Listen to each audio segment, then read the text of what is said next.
Hello everyone, welcome to our YouTube channel Tech and Cryptos. Today in this video, we are going to learn about how to add a friend in TikTok. So let's get started. At first, we need to go to the TikTok app. So here it is.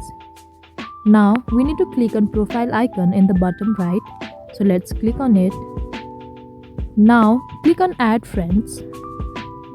Now you can have different options. You can add friends to the contacts, or you can find your Facebook friends here,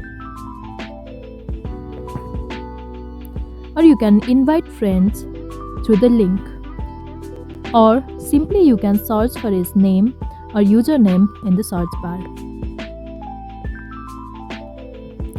So here it is. Now you can simply follow or follow back here.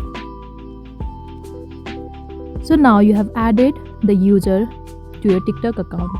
So this is how we can add someone in our TikTok. So that was all for this video. I hope you liked the video. Please do like and subscribe. Thanks for watching.